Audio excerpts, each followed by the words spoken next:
Assalamu alaikum, everyone. Welcome on board. Thank you for joining in today, everyone. We are live on Facebook. We are joined by Mr. Philip, Fiona, Amra, Zeshan, Moazam, all are there to have a very meaningful discussion on impact of this pandemic on education. We have our usual participants from HBB community. We have some very guest participants from LinkedIn, from Facebook, all who are here to discuss, and feel free to put in and chip in your point of view as well. Before we start off the conversation, I would like to introduce our guest speakers today.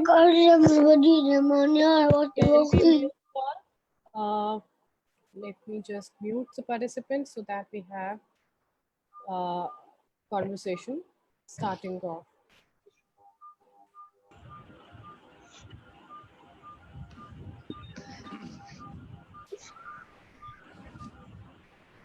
Okay, so we have first of all, we have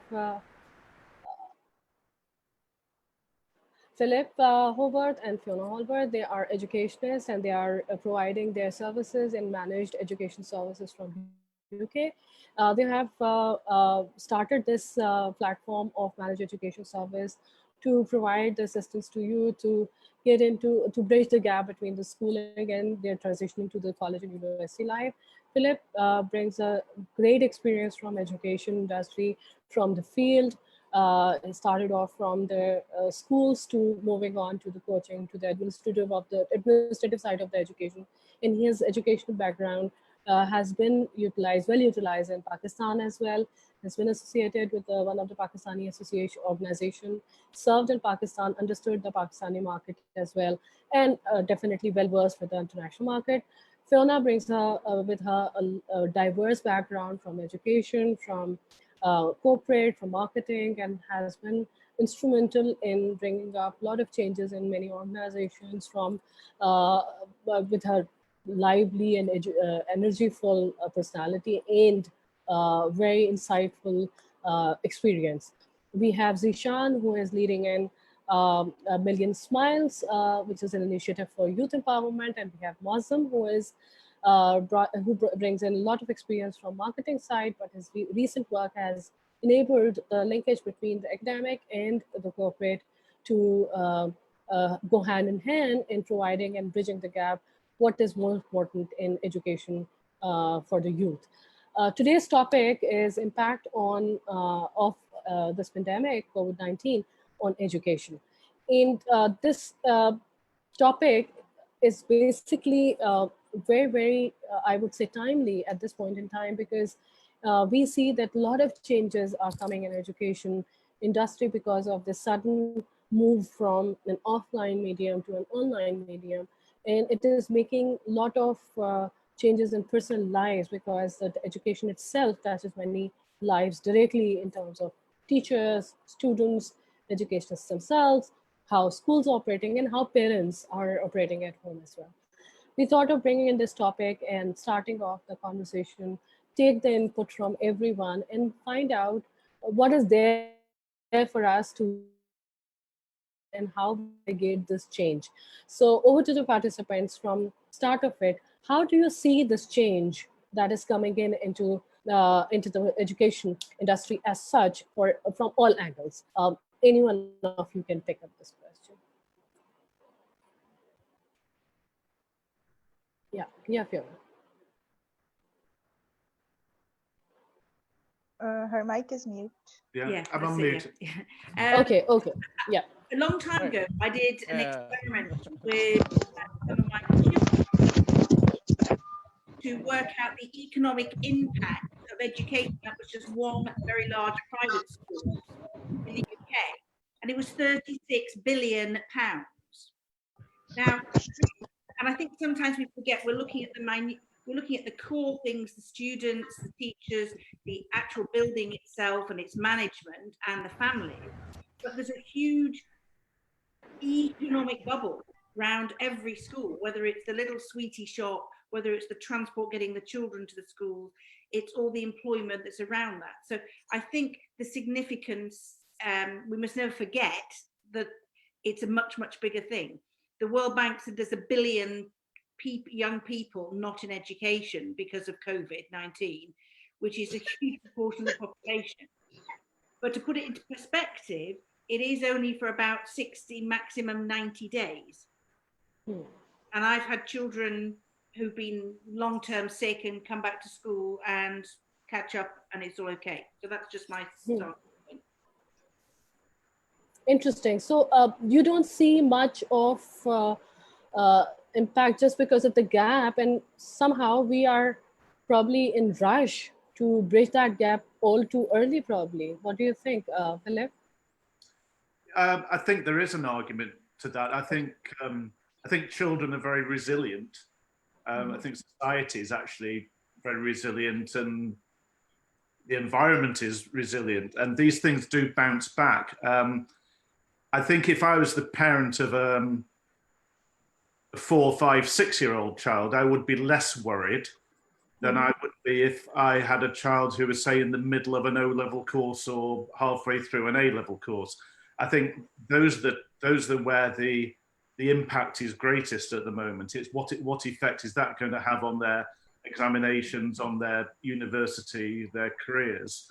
I think the younger children, yes, there will be challenges, there will bits of curriculum will be delivered a little later than it had been before or truncated, but I think, most children will bounce back from this fairly easily. I mean, if it was to go on for much longer, then I think there are much more serious issues, in terms of how sustainable is online teaching in the kind of way that we're doing it in most schools, and we'll probably come on to that later. But I think, generally, the answer to the question is that the pandemic is impacting every single aspect of education, from the interaction between a single teacher and a single student at that level, and the whole business plan of international education. The impact on international schools, university entry is massive. Let me, Zeshan. just to add on to what Philip said. Let me just share some stats. Before I could join, so I looked up Wikipedia and looked at some numbers. So I'll tell you the global education numbers and the impact of it, which is really scary. As of April 27th, 2020, approximately 1.7 billion learners have been affected by this pandemic. 1.7 billion learners. 186 countries have completely shut down their schools. 8 countries have locally shut down their schools. Massive impact on the way that people are learning. I was looking up, so there are 2 aspects to this discussion. One is the impact of education globally and how international community, and the impact of education in Pakistan as well. Because we are not as advanced in the European nations or the North America and other countries. So how does this pandemic affects with this closure as well? And let me give you another stat. So I'll give you some stats and we'll have more discussions on it. We talk about people in Pakistan who have been affected in the leading universities, the Ivy universities of Pakistan, right? And we were not ready to adapt to the online mechanism. One of the major reasons that technology, although implemented, is not vast majority available in all the rural areas as well. Pakistan is 65 to 70% rural population, which has schools and colleges spread across it. And then all these rural population have parents who have under certain economic pressure as well these days. First. Second is, then in Pakistan, if we just for a minute forget all these beautiful, amazing universities and colleges which have flush number of school students in it, in Pakistan, there are 22.5 million children out of school. And just to put that in the context, the Australia's population is 26 million. The whole size of Australia, in Pakistan, the children are out of school. And imagine with this pandemic hit, what about them as well? So we need to cater about all these people. And the second effect is there are a lot of education being done by NGOs, which were going to communities which were not able to pay school fees. For example, someone was paying 100 rupees or were running on donations. They have completely shut down. What about education to them? And the third aspect is people like us who have access to the colleges, schools, universities, they have gone shut as well, because you and I are talking on Zoom with these beautiful cameras and the lighting and everything and Wi-Fi available. But is this available in rural areas in Pakistan? And having said that, I'll just stop here and go back to the international community. I was reading a paper by the education, I think he was the head of education in Massachusetts. He was saying that our education system is badly affected because we were not ready. And, so this brings up to this question again that, this pandemic has hit, but just one part that Philip was saying, how long will this continue will define where we go. Yes, yes, very pertinent. I think a very good insight about how we are going to operate about it. And that's very interesting to view that not only in Pakistan, where the advancements of technology is not yet there, but I have seen international community talking about it as well. There is a difference in terms of the financial aspect of the family, that they might not all have the access to technology all at the same time to deal with the schooling online altogether. And this has come as a unique challenge to parents who have more than two children and have one computer at home or probably no computer at home. And they are, although they are not financially that hit by the COVID right now, but they don't see themselves sort of putting a lot of effort in terms of only the education, because there are so many other attention seeking areas right now in the life. How do you see that, Moazam? Swat, you're right, and Zeshan has also pointed out is whatever number he has shared, these are absolutely stunning. The first point is we were not ready. Nobody was ready. That's for sure. And whatever we're doing, whatever measures we are taking, universities are taking, the schools, colleges, these are a reaction to the situation. Of course, we were not ready. I just know about two universities in Pakistan, or probably three, including Virtual University, Comsat University. They are the ones who already had the online lectures available. They had the recorded lectures available in advance because their model is, somewhat already virtual.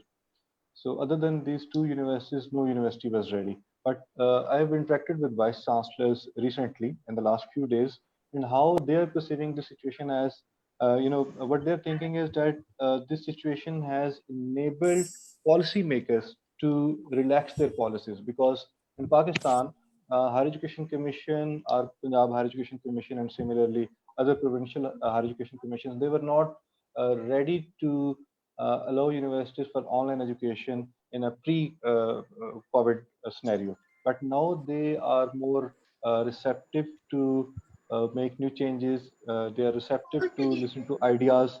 They are in contact with all the vice chancellors. They are listening to their ideas, and now they have allowed universities to collaborate with each other as well. This was not the case before, but now they are thinking of the new models, and they are of the view, the policymakers, they are of the view that it might be a hybrid model which they would be continuing with. It cannot be completely physical in a post-COVID scenario. It cannot be completely online. It has to be a hybrid model with which they would be continuing, and they are preparing their teachers and academic policies accordingly. They're working on that. They are taking it as an opportunity, and they're working in this direction. So my answer is hybrid is going to be the future. But I would agree with Zeshan that this challenge is still there in Pakistan. I'm talking about internet connectivity and the technology.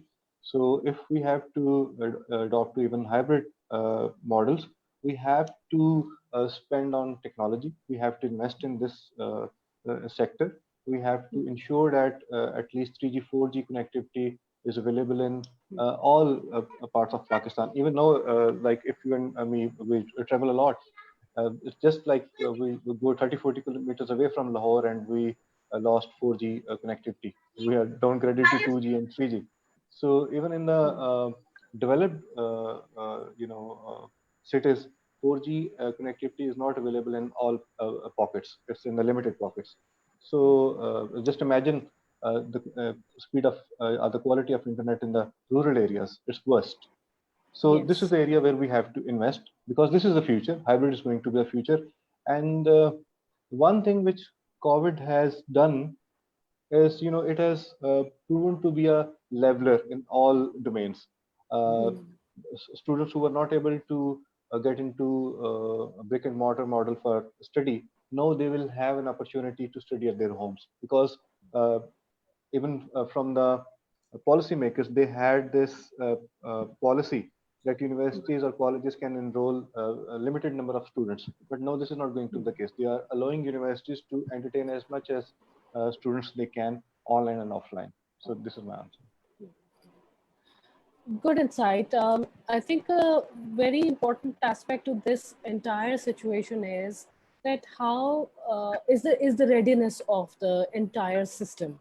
I would like to know how we are thinking or how we are viewing that people who are at the policy making side or at the system development side, how we can how they are seeing it as one of the major change in their lives, how they work.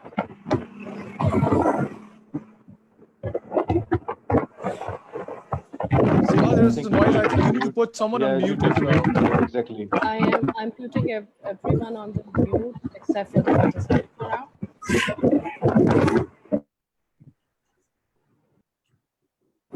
Yes. Atha, I'm trying to put you on mute. Kindly leave yourself on mute.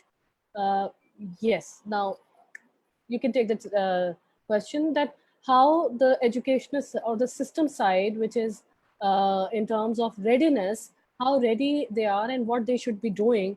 What is the impact on them in terms of readiness? You want me to answer? Any of you can take it. I could say I think policymakers and managers are working very hard to chasing their tails at the moment. I agree entirely with what you said already, that nobody was ready for this really, and you know, even universities who have pre-prepared recorded lectures, it's not the same as one-to-one interaction in terms of that kind of online education. And none of us are quite ready for it. I mean, I remember, you know, sort of the time I spent in Pakistan, we did a lot of work on teacher training in basic pedagogical skills, but they are very different skills when you're in a classroom than they are when you're teaching with a computer. And I can see a lot of, you know, policymakers thinking, how do we change our whole teacher training programs to include the skills of online education, because they're very different. I mean, you know, we're getting used to having these Zoom conversations, but I still find it slightly odd to be talking to a screen of faces rather than interacting with a human being. It's a very different style of communication. And I think when Mohammed, you said the word hybrid, that word had come into my brain about 5 seconds before you said it, because I think you're absolutely right. It will be a very hybrid educational world we're living in. I'll give you an example. I'm involved a little bit in what was to be the launch of a new international school in Bristol here in the UK. And I think they saw their market very much as Chinese initially. And it was due to open this September as a physical college in Bristol.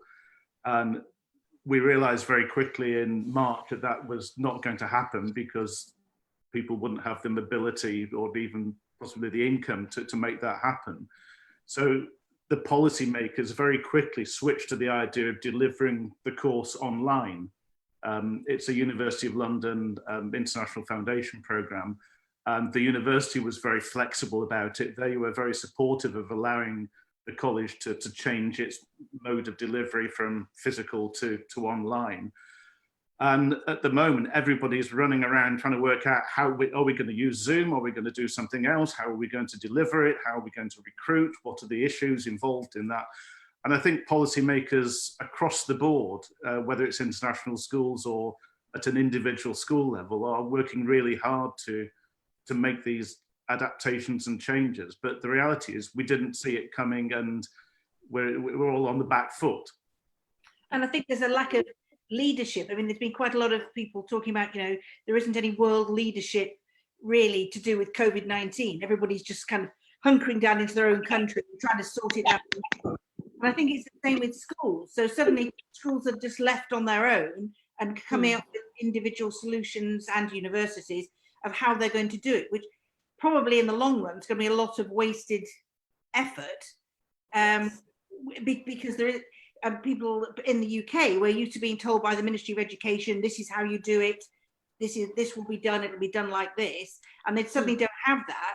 So it's quite interesting to see how, as Philip said, resilient education institutions are. You know, it's full of very clever people, funnily enough, who are quite good at problem solving and very good at systems and policies and strategies. So it's very interesting to see that it's a you know, from the roots upwards response to this, as opposed to an imposed down of how to deliver education. What's interesting for me Very to note interesting, here. Yes, Amrit. Okay, sure. So, so I think it's a great point that you guys have pointed out. When you sort of, look at the entire framework of education, so there are different players. So one is the learner, and then you have the teachers, and then you have the entire education system itself, and the one leg is the parents. Previously, or before COVID, there is a set system. Children will go to school, come back, do their homework. So there is a bit of role of the parents, there is a bit of role of the teachers, there is a bit of role of the learner. And then, of course, there's the back end role of the policymaker and the educationists who are creating the curriculums and policies and all of that. With the COVID situation, what we see is that the entire sort of these players, their roles have suddenly changed. And some of the learning which is coming out of this situation is that the learner is, what I see is that the learner is actually at the forefront now. Because why? Because these children, and I'll talk about the metropolitan areas, because of course there's one piece which is the rural side, which is far more difficult and very unprecedented for them because of the technology issues. But in terms of the metropolitan cities, our children primarily have been into the technology far more than the teachers or the parents. They are the ones who are learning every day through YouTube how to play the games, and they have been playing the games through learning through the YouTube channels, through the YouTubers, and then coming on and practicing those skills into the gaming areas, right? When I look at this particular situation, and now under the COVID, the learner has been given that kind of a system. So it's a YouTube channel, it's a YouTube videos which are coming out. This is the Zoom. They're learning from the screen. They are already prepared for it somehow. It's actually the parents and the teachers and the policymakers who are kind of looking more in a challenging situation, if you ask me. So do you think that, this post-COVID, this whole system and the traditional roles of these players are bound to change? And what kind of changes will kick in as we come out of this? If I answer it, May yes. I add something? It's me, Aisha. May I add something here? Yeah, sure, Okay. sure. So I'm a parent of 2 children and I'm a teacher as well. I'm teaching in a private school right now. So here I would like to add a bit of point to Ma'am Amara's point that she was saying that we have learners who are YouTube users. They pick up their tutorials from there, and they are very easily they can understand how they're going to play a game. But here, let me tell you, in the education system, they're going to learn something very different. Even if I'm teaching my own child, my daughter is in class 1 and my son is in nursery, and I have only one system and one mobile. If I use system for my own self, then when I'm teaching online, I'm having an online class. So my children are suffering with it. They can't operate my phone very easily the way I'm doing right now.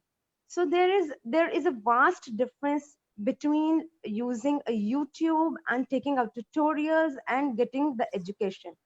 I am myself into this. This shows the empathy for a parent and for the teacher as well. So being a teacher, I can teach my children later on. But let me tell you, the parents are suffering far more than teachers and the students. The learners, they are not ready to get up at the morning. As you know that I am teaching in private school, the timings are 9 to 2. Yes. Teachers are there 24/7. You have no idea. Parents are calling even after 2 o'clock. Even after 2 o'clock, we do not have our own life. I am talking about school education, which started right off in Pakistan in one of the sectors of the private schools. I will not be taking the names because this is a little wider world meeting going on, so I won't be taking the name of that school. So to be very honest, I'm so happy to be the employee of that school there. They are helping us a lot. They are covering us. They are telling us what to do. We have online trainings. We know what ET tools we have to use. They're helping us a lot, the teachers. But this is so exhausting that you're talking to a screen, having number of 19 students in front of you, and they don't know how to mute the mic even. I hope you understand this. Sometimes Yes. it happens if we are talking with giving the lesson, the parents are at the back, chup karke baitho. This is most of the time we listen. We kindly sit and listen to your teacher. Please sit and listen to your teacher. Very She is interesting. putting her own Very effort. interesting insight, Aisha. Very interesting Yeah, I insight. am part of this.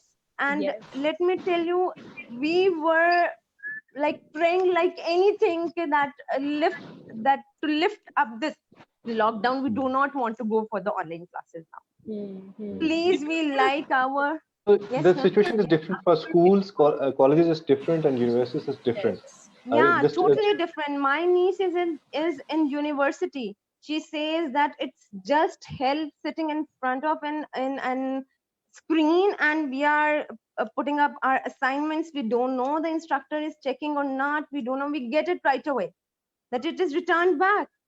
The most of the things we people are using, not just we, quite the world is using, is Google Classroom. We all are using Google Classroom. That is the main classroom we have now. I hope I have given my point here. If Yeah. there I is think, anything more, Aisha, you It's have a very very good insight actually. Yeah. Very good insight directly from the point of view of the parent as well as the teacher, because you are on the both sides. So that's Yeah. what it is. I have got a question from chat as well. So what we are seeing right now, I again go back to the impact that we have one side which is equipped in terms of having computers or mobiles or internet technology at home, but to a limited extent that they have one or two devices and they are trying and make do.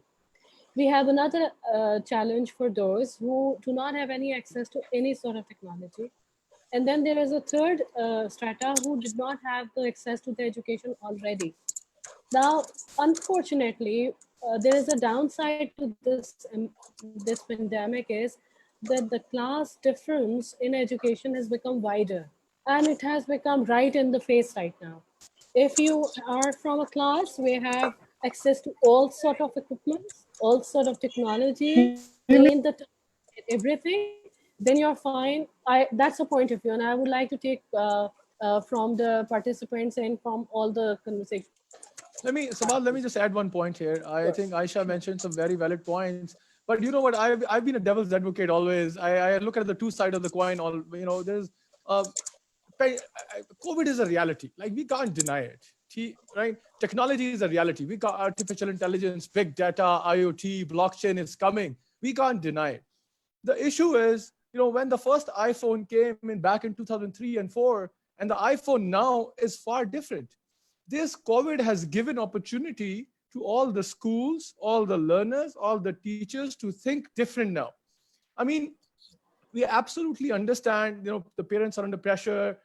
If I watch YouTube or a movie or a game, I'm very constant, it's like I'm very concentrated and doing it. But if I'm doing my assignment, I don't want to be on the screen and trying to find ways to actually skip my teachers or do something which is different. What I mean to say is that this has come in as an opportunity as well. And I completely agree to Moazam's comment that this is a hybrid model, and the next future of education is going to hybrid. The pre-COVID situation is post-COVID is absolutely totally and is different. And we will have to adopt these technology measures. And at the same time, this gives an opportunity to the government itself, the policy makers itself, to think differently. The world 10 years ago, post Amazon and Google and WhatsApp and Facebook, and I belong to that era where all of these were not available. Like in US, I had to call my mom, I had to buy these calling numbers. And now you and I are talking across the globe on Zoom. So down the lane, 10 years, the policy makers have to play their role. The governments have to play their role to accept, adapt these technology measures, find ways for education. And for example, in Punjab, And when I spoke to the education minister and the last, the PITB, they were issuing these digital tabs for online education, tele-education. And so the schools will have to adopt, the problem exists. So what is the solution is technology. How we adapt technology, how we enhance technology, what are the policies that are there to actually help us cope up with that will make us reach there. Otherwise, you and I will go on and on with the same debate that the resources are less, the technology in Lahore, even some areas, the 4G is not accessible.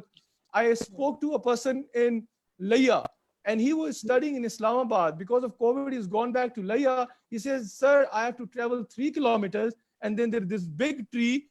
I sit under it, and it catches 4G signals, and I give my exams, and I do the online classes. So, in Pakistan, the These are reality, realities, yes. these are the realities on ground. So, So, forget Zeshan, Karachi.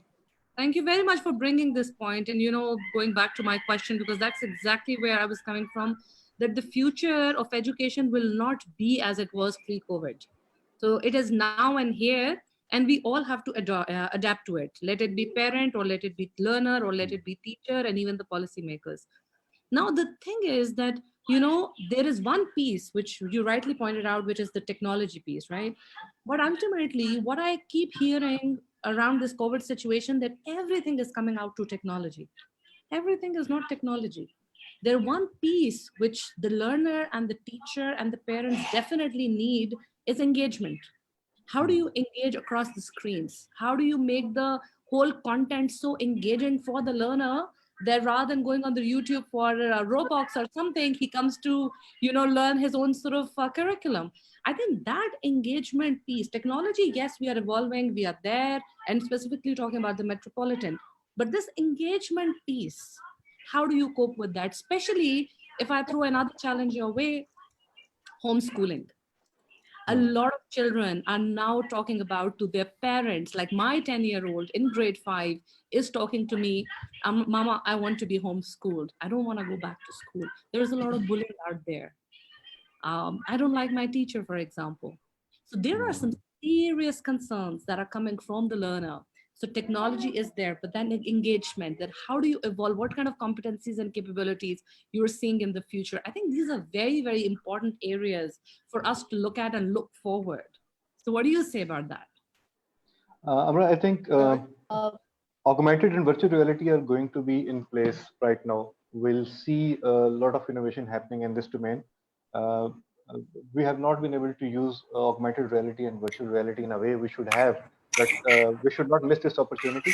And I know there are many startups who are already working on different ideas that how they would be using augmented reality in a way that the teacher, whatever assignments they would be giving to the students would be able to feel. And we all know how augmented reality works. So augmented reality and virtual reality are the solutions. We have to integrate them into our learning platforms, and this is how the future is going to be. Moazam, just to add one point here, engagement was always a concern pre-COVID as well. How to engage, because there are a lot of, it's not something new phenomena which has come up post-COVID. And just to add to that augmented reality point, this young startup in Lahore, this boy has, invented a small book for kindergarten. Like it has rhinoceros, it has camels, horses, and you put your screen and it pops out and it talks to you. So like Moazam said, augmented reality to improve the engagement, some technology. And, for me, to be honest, in next 5 years, trust me, I am seeing some, amazing technologies coming up for engagement and some new ideas like Zoom has popped out. And so, the world is going to be very interesting, I guess. I think I would request Fiona and Philip. Down the road. Yeah, Philip, I think I would like to hear the human side of it as well. So one part is the developing the augmented reality and the technology from that angle. But what Amra is also, and I'm also intrigued in knowing the human side of it, part and teacher part. What do you say about that, Philip? Picking up on Zeshan's point about interaction and engagement, we all know that is a big issue in classrooms worldwide, and certainly was in Pakistan, where you're trying to get teachers to be less didactic and listen to me speak all the time and get children engaged and involved in activities and breaking out into groups and then coming back. And I heard a lot from teachers there about, well, sir, how do we do this? I've got 40 children in my classroom. You can't move the desks, you can't move the chairs. How do I create these different group learning situations? Now on Zoom, you just break the kids out into different group rooms. And so in many ways, it's easier to have more interactive, more engaged classes on Zoom than it is in a physical classroom with 40 people and no air conditioning. And I'm not saying that, it'd be very difficult. Policymakers are unlikely to say, okay, and let's halve the class sizes so we can do this post-COVID, because there are economic implications of that. But it might just help the teachers understand how to deliver some of these more interactive type lessons rather than just standing at the front of the class and delivering. I don't know. And carrying on from one of the things that, I mean, I've only been doing Zoom a bit, and I hate having my photograph taken. And the thing I hate most about Zoom is looking at myself. And it is completely different. It's a completely different experience. Children are used to being in a classroom and looking at each other, but they're not used to looking at themselves. And that's going to change the way they behave. They can't pass notes under the desk, and they can't be nudging each other and all that stuff, which they love. I'm feeling so sad about it. I cannot have that secret conversation going on. But yes, we can use the chats, secret chats, that we can talk about teachers there. Yeah. And Samad, let me add some of the joke here. Let me add a point here, that there's one aspect we are missing, all of us are missing, which is the psychological effects on students. And I'll tell you one example. The mental health is very important in the day of technology. You look at Facebook, you look everything happy, you look everything good being posted.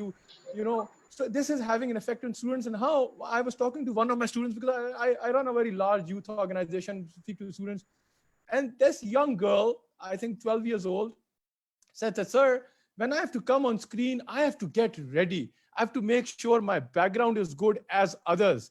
I want to make sure, because when in school, it looks like if you are rich, if you're middle class, if you're lower class, everyone sits in the same school, same table, same chairs, same building. But now I have come across this conversation, which is very scary, that people are saying that, oh my God, I need to show my iPhone at the back. I need to put some good walls so at least other students think that I belong to a good family. And these challenges are coming up. And I'll leave you to another question with that. The other side of the challenge is there are a lot of students in Pakistan which are hostelites. People coming from rural areas and living in hostels and doing this education. And the universities have put in a lot of budget and finance building up big hostels.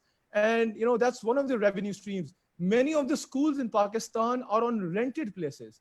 In the rural areas, if the colleges and schools are expanding, the local one of the leading colleges in Lahore has expanded to more than 50 cities. Majority of them are rented places. The rents have gone down. The hybrid model comes in. So it creates an economic challenge for the student debt as well. There are a lot of students on student loans, student debt, hostelites. And the last thing that I want to raise here again, which is again a challenge. I'm sorry I'm asking more questions rather than answering, because I think we all will evolve over a period of time. This is something like a dinosaur has come in, and we'll see what happens. Is the teachers are being laid off. I'm sorry to, yes, I mean, in the hybrid model, the schools will not need more teachers. One teacher can do a lot of things. And we've already seen some news out there that some schools are taking teachers are taking pay cuts, or teachers are being laid off or being asked to do something else. So all these challenges, and to be honest, if you ask me the answer, I don't have an answer to that. I think within like next 2-3 years, right thing to do at this point in time also, because if we have the right questions in place, we will arrive on the right solutions then. Yeah, these questions are very Zeshan, if I may answer. Go ahead.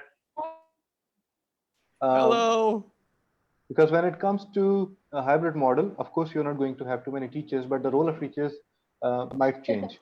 Hi, Baha. For online recording, for the lectures recording, you would always be using your best teachers. We call them star professors or star teachers. And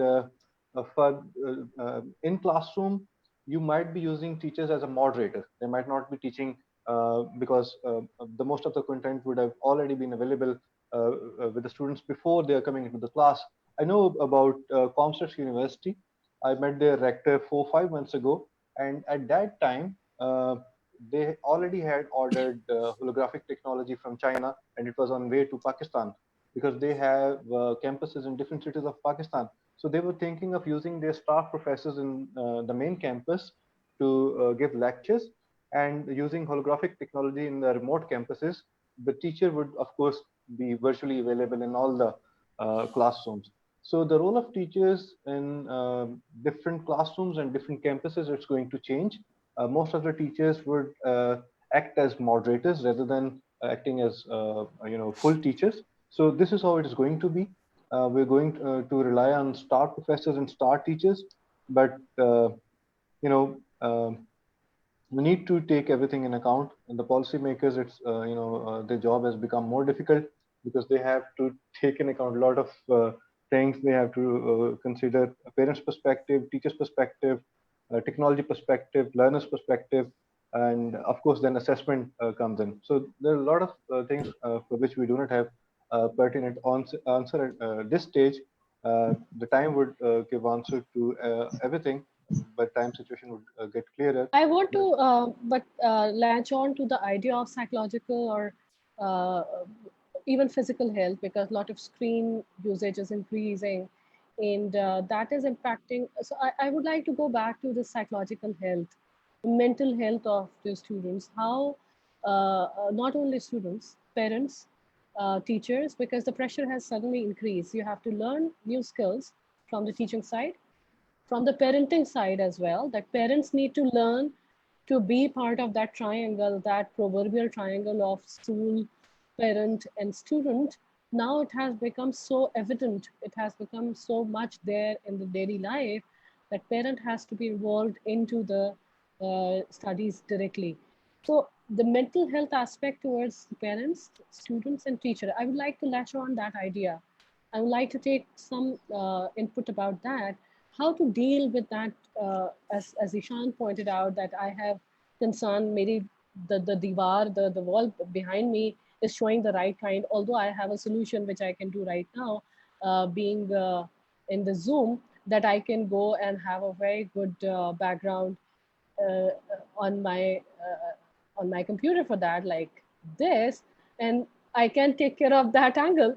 However, there is a psychological pressure on me of me being present, and the presence itself of the person into the conversation, into the classroom. Parent, what is my role as a parent in this situation? What is my role as a teacher, evolving into the role of a very modern teacher, taking care of my own emotions during the class because I'm feeling unresourceful? All this thing is putting in a lot of mental pressure. How to deal with it? Educationist side, or the conversation, other people in the conversation, please pour in your ideas, being parent, being student, Sabahat, being can you please allow me to add something here? Sure, Mariam. Yeah, so I've also got a couple of questions from my network of friends, and being parents, they've also asked the same thing, and at the same time, they're feeling that they're very overwhelmed with the responsibility that is being thrust upon them to teach the kids, because they keep complaining that the teachers are only sending the curriculum, but we have to be responsible for the methodology of delivering it and getting the assignments done and sending back. And there are a lot of WhatsApp groups, so we are doing all the work right now. So that's also one side of the psychological impact it has on parents. So how do you tell them that the teachers are also equally doing the amount of work that they have, and how to keep a balance, and how to keep going together, the students, parents, and the teachers should There is be also a properly very coordinated? Sure. There is also one very important point raised on the Zoom chat, which is around the methodology. So once the concepts and everything has been come through the technology from the teachers to the learners, but then what is the methodology and how that methodology is being passed on to the parent, that piece is also missing. So now we can go back to our presenters and, Exactly. Yeah. speakers to, look at this more holistically. Yeah, there's two things I'd like to say, because I think it is the pressure for the parents is the greatest. I think for children, I did some research about 12 years ago, and wherever you are in the world, whatever socioeconomic level you are, it's 25%, 30% of children have a mental health issue at some point during their education. I don't think that figure will change, and it hasn't changed since I did the research. So I think there is this core group of children who are always under pressure. But the other part of the research was that the people that they go to help for when they're struggling is not their parents, it's their friends. And I think that being away from school, that's where the issue is. They haven't got friends who often are very wise, even if they just say, go and speak to your mum, go and speak to a teacher. You know, it's that sort of guidance. So I think the children on the whole will be pretty resilient, but be missing their friends supporting them. We've got friends who teach, and they're very competent teachers, and they say every lesson is like having an inspector in the lesson. It takes 4 hours to produce a lesson for a 1 hour lesson, because it's quite intense. You actually get through a lot more content than you would do in the classroom, because there's less sit down, Johnny, you know, all those sorts of little bits and pieces, and registering the class and things. And she said they're all being recorded. So not only is it, so you're also having teachers and head teachers watching what you're doing. It's also kept in a big data storage thing. So the teachers are, I think they will find a lot of burnout, because the high standards they're having to produce for every single online lesson. And I think they will be exhausted when this is over. And these are very experienced. I'm not talking about new young teachers. Somebody mentioned it a bit earlier. You know, you're trying to teach this lesson, and the parents are in the background there. And I think, you know, the teachers are feeling a lot of scrutiny from the parents, as well as from their senior managers listening on their lessons and looking in at their lessons. It's hard for everybody, isn't it? And it's, you know, we're adapting to it. And I think, as somebody's put on the chat, the key issue really is not just identifying what these issues are. It's deciding what we're going to do in the future in this new hybrid educational world that I think we've all agreed we're moving into. Is what support are we going to put in place for teachers and students and parents to adapt for what could be a better educational world. Let's be positive. Let's go towards. I ask one question. Very good. Can I ask one? Yeah. Throughout the conversation, we have been talking about those students or those school systems who can enjoy all the technology and other accesses. But in Pakistan, we have been dealing with a large number of disadvantaged students who are not getting any kind of education. What kind of technology or future suggestions can we apply for the public sector? Because we have been talking about the technical side of the education system, which can be provided through the private sector only properly, where you can get all the feedback and where you can train your teachers through online. But there is a large amount of students who have been neglected from preschool, from school level teaching till university level, who are already not having all these blessings. So can I ask some solutions, or can I ask you about the gaps which we have been gathering and we have been collecting and we are going to face in future regarding the learning process of those students? Thank you. Okay, let me just answer that. I brought up this point initially as well when I started the conversation. There are two aspects to it. I mean, absolutely, the private, we are talking about the private, the privileged class who has access to technology and all these things. But always remember, the government is running more than 2 lakhs schools in Punjab only, and more than this, and there are 1 million over students in Sindh, which is the government is running it. I mean, the government, like I said in the beginning, there are 3 challenges. One is the private sector, one is the public sector schools, the government which are running it, and the third is the NGOs, which get donor funded, and then they teach, like, TCF is teaching, I think, 270,000 students. across Kashmir, Balochistan, and every place, areas. But I think And their teachers are not equally capable of teaching on technology, because currently I've been collecting information from the public sector also, as well as from some of the private sector, low profile private sectors, whose teachers are working through WhatsApp groups. Even then, they are not getting the same results. They have been engaged from morning till evening. You people are talking through screens. They even cannot talk on the phone with their students. So I'm just talking about the gaps which we are going to face in future, because already there are many families whose parents are not literate. Their parents even cannot tell them how to operate a mobile, even if they can enjoy a mobile phone. Their parents cannot give them time. Their parents cannot guide them. So even if government is dealing with so many schools, government cannot provide the same facilities to all No, the I think you missed students. my point. Let me add here. That's what I was saying exactly. That's my point, that the government schools are not ready. The government teachers are not ready. In Pakistan, in Sindh, people saying, I don't know ABCD and one, two, So, three. so And this is this what brings I'm up a talking bigger about. challenge. We have a large amount of students from Absolutely. I schools think Huma sector. and Zishan both are saying the same thing. Let's Yeah, figure out what is the solution. Zishan, what do you yeah, suggest is yeah. the solution? That's what I'm saying. So I was coming up with a solution that, with every opportunity, with every threat, there is an opportunity. With every problem, there is a solution. I mean, it doesn't mean that, if things has hit us, so all is not dull and gloomy for me. I mean, I'm a very pessimistic, optimistic, sorry. So I'm very optimistic about how things are changing and what we can do. So, I think for the public sector schools and the NGOs, the government has to do something.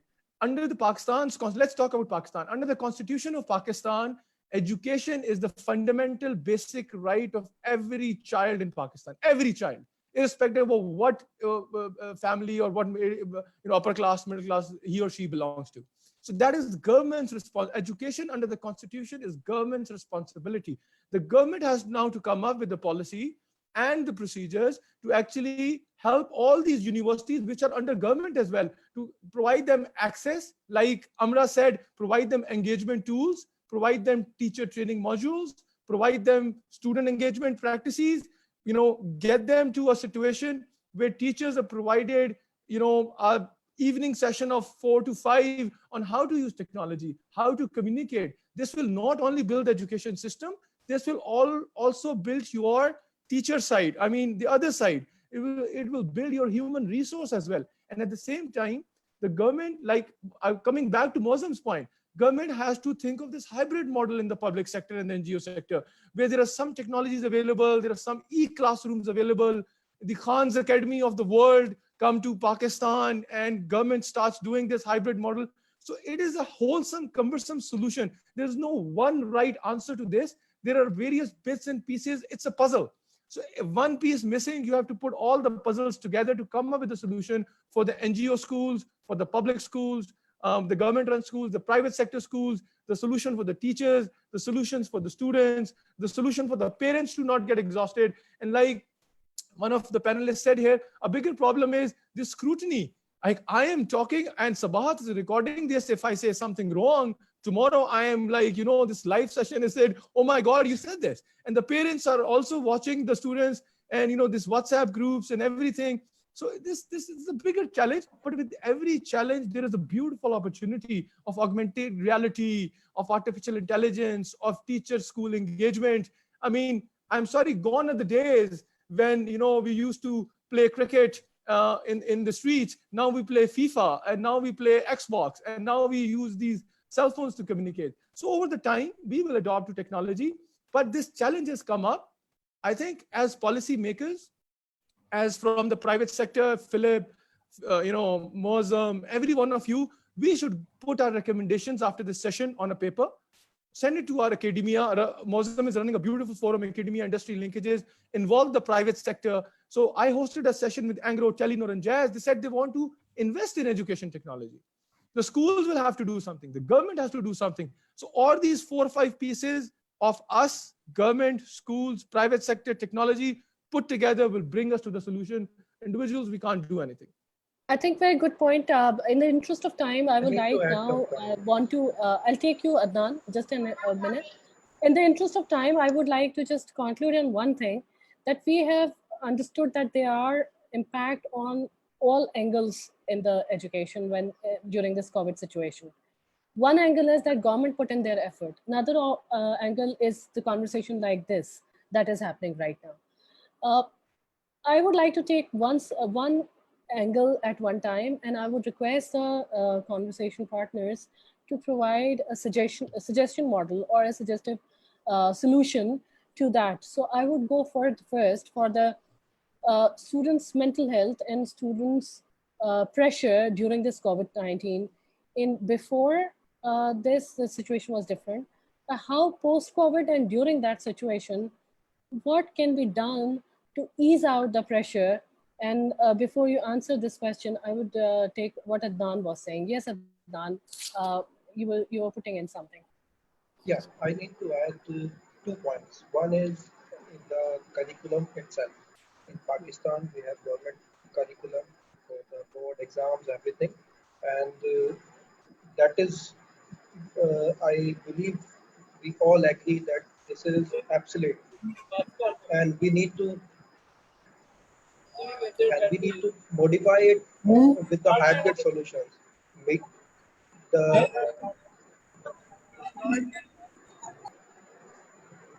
some trouble is there. Yes, I have muted. Okay. So, okay. So the second thing is the technology. Technology is only the resource. So when we have the good content, definitely we can use different resources, maybe augmented reality, artificial intelligence, so many options there. So by the time we need to modify our curriculum as well. So curriculum is still obsolete. This is my point. The second point, against your stress point, uh, before the COVID, and especially in since uh, the schedule for board exam was issued from 15th of March. There was first paper. So the situation with the students' mental health is different. I talk to the students who need to appear for the exams. They are still confused whether there will be papers or no papers, whether we should prepare or not, because there was news yesterday. The results will be based on the previous year's engagements.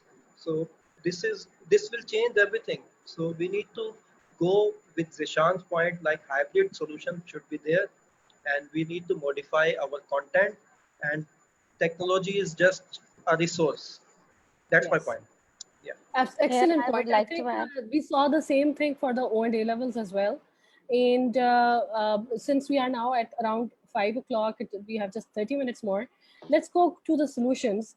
So first, mental health of the students. What can be done? What is the responsibility of parents? What is that teachers can do? What is it that overall as a society we can do? Over to any of you. Probably Philip, you've been always talking about students' health as well. Exercise or communication, talking. Well, I think it's exercise is really important, but as you were saying, we've got to find different ways of doing it.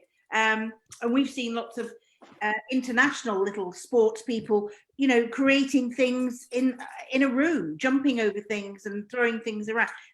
Kids have a lot of energy. I think also talking to them a lot about the things that worry them. Given the opportunity and open-ended opportunities, kids will talk about what they're worried about. And those two things any parent can do. Yes, I think that's that. So anyone else would like to ask the participant as well? Would you like to chip in how we can improve the general mental health of the students during this situation? As being one of the. Yes, Aisha. Yes, as being one of the person here, participant who is a teacher and a parent, both. So I can talk about both of the sides. So as a teacher, I can see my students were much pressurized to how to use the technology. They did not even know how to upload the assignment. To be very honest, I've been sending tutorials to each and every of my students that how they have to upload the assignment. So even the technology is giving a lot of mental health pressure on our students. In the same way, the parents who are not into that much technology, they are not helping out their own children. To be Aisha, very what is honest, the they're just. solution? So for that solution, I think so that the technology for the curriculum we should not rush. Here somebody said, I don't remember, maybe Adnan, he said to redesign our curriculum. We should redesign our curriculum according to the technology use. We have different ET tools. I am using them. We have different ET tools. For example, if I have to take formative assessment of my child, of any of my students, I use Xenoid, that they can go and write something on the post-it. Okay, I can use virtual walls just like a Padlet wall. I can use Google Slides for their collaboration. There are multiple EG tools which we are already using. We just have to explore. We need to explore, and we have to work out with our children. And here somebody was talking about the engaging the students. To be very honest, when I started off, my students were least interested to listen to me because as a Pakistani women and the parents are sitting with the children, I do not put up my video on. I have this picture on my screen, which you can see right now. It's on my system every time. They can see the system. But being a parent, if I see, how can my child see just a picture of the teacher and learn? No, it's not possible. So I have to keep my children engaged. To keep them, when the children are engaged, even in the technology, they feel less exhausted afterwards. This is my one of my Good points. point, And Aisha. as Good a point. parent, if I see my child, I don't want her or my son who is in nursery that he should be every time sitting in front of the system. What I do for them, I ask them to write on a piece of paper. Whatever they write, I just put up that on the assignment. I don't let them use the system or screen more than half an hour or an hour, unless and until they have to watch a video. This is my perspective. So I think Zeshan, would you like to say some parting word? I know that you have to go Yeah, for I have the another session which starts in like 5 minutes. Yeah, sure. So as a parting note, thank you so much for having me here. It was such a nice conversation. I leave you with one suggestion and one question again. Like I said, I think out of the box, so there are a lot of things we need to understand in terms of Pakistan, in terms of our cultural, in terms of our religious, in terms of societal values as well. Not in values, some norms and some pressures. So the first thing in terms of mental health, this I think is now have added a major responsibility on the parents, because looking at the screens, there were theories: don't watch mobile phones extra, don't watch cartoon phones, your eyes will get this and your eyes will get that. Now from 9 a.m. to like 2 p.m., you're sitting on the screen watching the same sessions with your teachers, and then you have your YouTube time, you have your Facebook time, your Instagram time, all those theories put in place that the eyesight will go down and the mental health will be affected with the screen time. This has gone out of everywhere. So now the parents have an added responsibility to get their they get their children engaged in activities, on ground activities, get them involved in cooking, get them involved in cricket, them involved in cycling, some mental health programs, some cubes, something. Like as a parent, I'm doing a lot of things, and it's become a big challenge for us to get them engaged. So one thing. The second thing I want to bring up here in terms of the culture of Pakistan. Why I say this is because now I have teams across 50 cities. And one thing that another challenge besides the mental health we have come across is the female teachers. The female teachers are not comfortable coming online.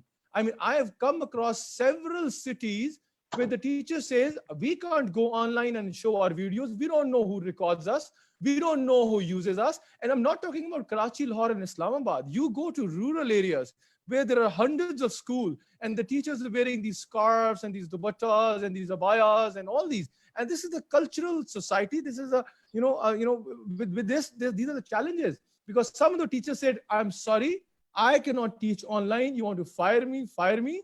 because I am not comfortable who is watching me and who is recording me, because this has never happened before. So, and this is an aspect we probably have to come up with as well, in terms of our villages, our gaon, our dehat, our bastis, our rural areas, our schools in those vicinities. I mean, so this is one challenge. So I'll leave to that. I hope we find solutions. Thank you, everyone. I just need to rush.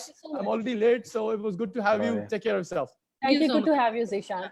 So going back to the conversation part where we are looking for the solutions, another challenge that we brought in here is the impact of this entire thing on how the use of technology and the responsibility of the curriculum development, that how the curriculum needs to be changed and adapted to include probably some offline activities, some engagement with the health sector for the personal health.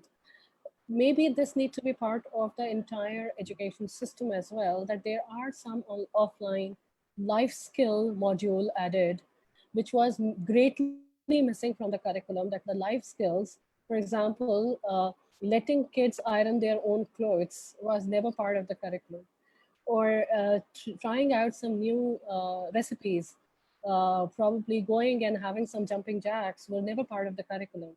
So over the period of time, the curriculum probably is going to take a more holistic approach towards, or maybe I would say, not going to the modernistic, we are going back to the roots of the education, from where the education actually started off, that the education was actually part of life. And the curriculum was not much segregated into subjects, but actually there were life skills coming from the Aristotle, coming from the older school of thoughts, in the philosophical school of thoughts, where there was more to the education than just filling up the curriculum. So probably the major impact on the education is also in the change in the way we think the education was, and then it became, and now we need to go back to what it was. That's I think my thought. I like to take more points on that. Although, Hello, it's about yes, if I sure, give Bilal. of my okay, let's assume this whole online concept is working. Let's assume this thing is not, or it has become obsolete. All right, our kids, our children are not getting anything of it. What's the plan B? Can we just step back for a moment and come up with a plan which is more, which penetrates more into the brains? Because right now, what I feel is that this online thing is more for the parents rather than for the kids, because they send us a concept, as I said earlier. We need to clarify that concept to the kids. My 9-year daughter, she was finding it hard to learn how to read time on a clock. 3 past or 15 past 3 or 15 to 3, quarter to 3. And then how it out calculations, giving you an example. So and just this morning, I was talking to one of my ex-colleagues. He's with Google Education now. They have taken up few sample schools, and they're coming up with a new concept where they will be on each day before the online classes starts, they will have a session of 20 minutes with the parents, any one of the parents. And that's what they're going to do as a sample case. They will be sharing those results with us in about 15 days time, about fortnight, and I would be able to share those results with you guys. But I'm telling you from right now that has a very positive imperative effect on the kids and as well on the education and penetration wise. Yes, absolutely. Yes, I would agree. Engaging the parents in this whole process is vital, and is probably the last thing schools thought about when we started doing it. But I've heard that, you know, from 1 or 2 schools in the UK as well, where they are setting aside time for parents to have kind of chat room for parents, really. And also some schools where they've created like a coffee shop for parents to get together, and they can, you know, support each other mutually through it, and then go back to the school with, you know, we're finding this an issue, how can you help us with this? So I think things are probably improving as time goes on, but, you know, we're talking about a very short time frame here that we've done all this in. I think the answer is nobody was prepared. Take the example of hospitals. You know, how many hospitals across the world found themselves unprepared in terms of gowns and masks and whatever. If this goes away, hopefully, as it will soon, but then comes back in 5 years' time, I'll bet you a bottom dollar that most of those hospitals have got massive stocks of all those things, because we've learned from this and will be more prepared. I think the bigger question is, will education be prepared? Will industry be prepared? Will commerce be prepared? And I think, to go back to Zeshan's comment just before he left, is that there's no quick fix to this, and it's no one thing. It's up to governments and policymakers to get together and think, what's from this, and how can we prepare better for the future? And God forbid, if this were to happen again, how can we make sure that parents and teachers and students are better supported than they have been in the last few months? Absolutely. And I think that we will all learn that once we have gone through it, we have a certain inventory with us now, that what are the things that we will need if a similar situation comes in. And one of the things that, which is coming out of this amazing conversation is that as part of this evolution, and as we are now evolving into post-COVID situation, I think it's becoming far more pertinent that the system itself needs some evolution even before COVID. Once we've talked about the human side, the engagement, the curriculum and everything. With this is a great opportunity for all of us, like the different stakeholders of the education sector, parents, teachers, learners, and the policymakers, in terms of bringing this system much more closer to each one of this. So how can parents play a more important role in terms of the education of their children? How can the teachers become far more digitally equipped in terms of transferring that knowledge from not only from a face-to-face interaction, but also from a technology perspective? Similarly, for the learners, that how can they keep their focus? And while all this situation is happening around them, how do they sort of keep at learning the knowledge coming from the support of the parents and also from the teachers? From the policy making side, I think this is becoming far more, I believe, more challenging paradox now. That, in this situation, how would they come up with something which is different, but yet very, very impactful?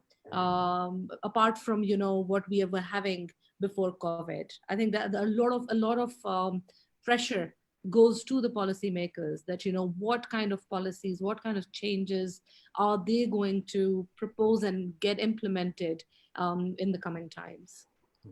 Sabat, can I? Yeah, sure, it's right. Okay.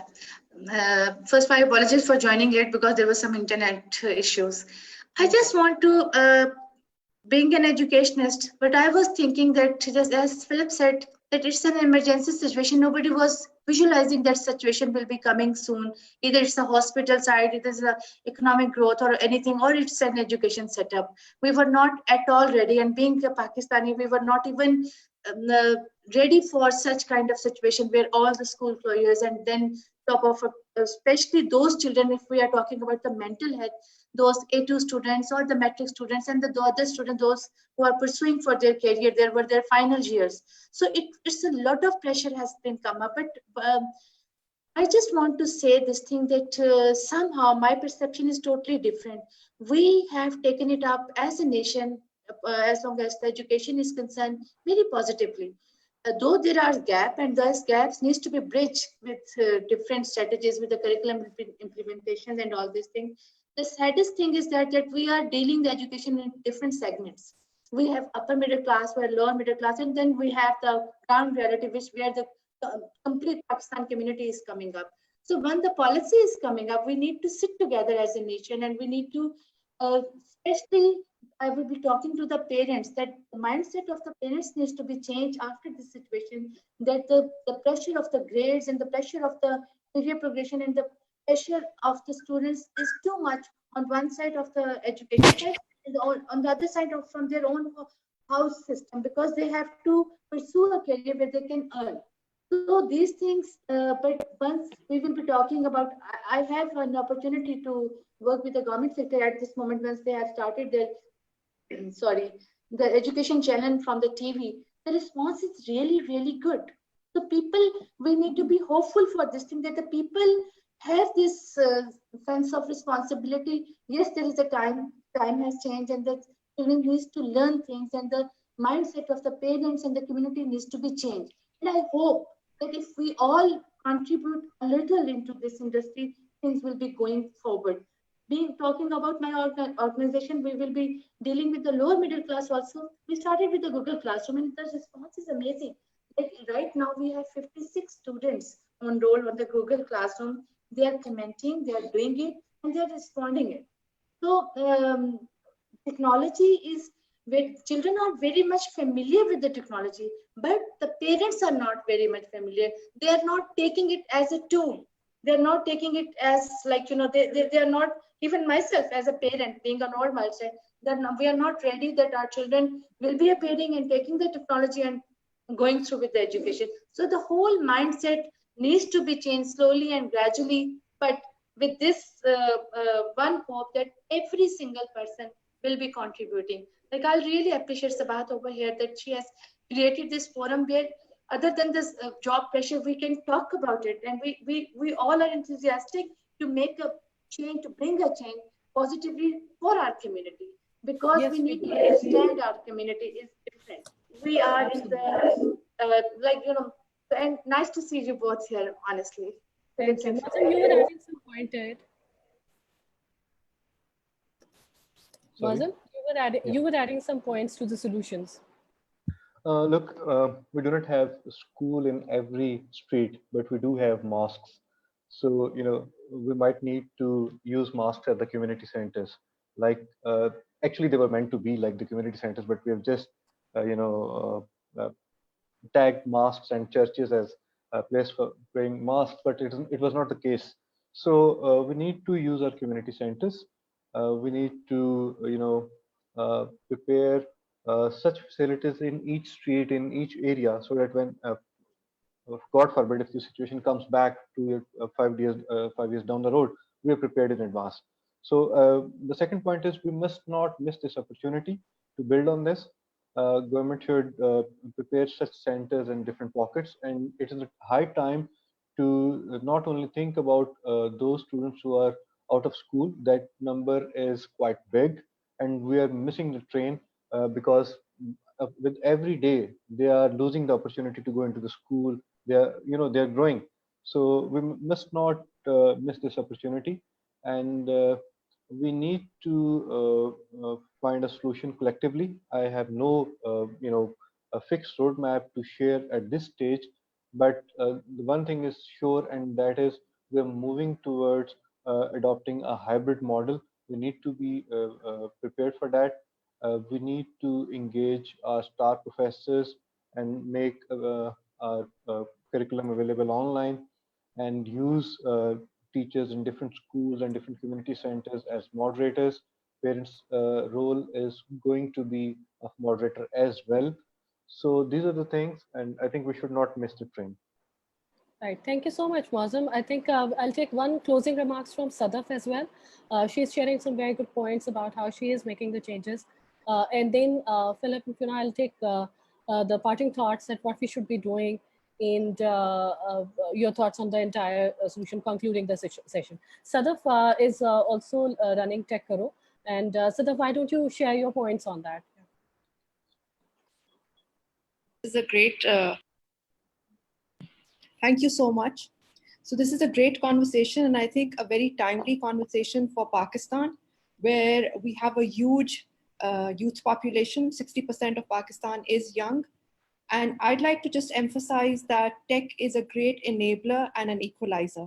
As a country, we've generally been quite resistant, whether it's working from home or accepting technology. But I think what I'd like to share here is my entire team, we're a startup, so we're about 12, 14 people. We took all our curriculum fully online in the last few weeks under COVID, working from our homes. And we are now offering coding, which includes HTML, CSS, JavaScript, React, to young people across Pakistan. So once the limitation of being in the classroom went away, we were like, okay, I can invite students from anywhere in Pakistan. So we got 3,000 plus applications. Our program is focused on women in particular and from underserved communities. So we have women coming from some of the biggest slums in Pakistan, like Orangi, Baldia, these areas, and they're non-computer science students, and we take them through an 8-month program. Previously, this was in a classroom combined with videos, but now it's fully digital. So our class is about 3-4 weeks now in line. And beyond the technical skills, we also bring life skills, because it's very important to learn about communication, problem solving, collaboration, resilience, failure. So we have themes around this also. We bring mentors in. And I'm personally, so inspired by all the young people who have joined us, who've taken a bet on, learning digital skills online, which is very different for them. And then we're looking at various engagement tools also to ensure that they stay with us in this game, because our goal is not just giving skills, it's also about enabling them to learn and earn and transform as human beings. So I'd love to share our progress as we go along, but the results so far are very encouraging. And my recommendation would really be that Pakistan as a country should invest in technology and bring more and more women into it. I think great point that mentioned, that there's a hope behind it, that the technology can be brought in even in those areas where there's not much of an access. We can become part of that channel, which can take the technology to those areas as well. With that, I'll go to Philip and Fiona. What are your thoughts overall concluding the session? Some points, some concluding thoughts on how overall impact is, and what is the moving forward situation? One thing I'd like to say is that you always do Pakistan down. You always do it, you lot. Okay?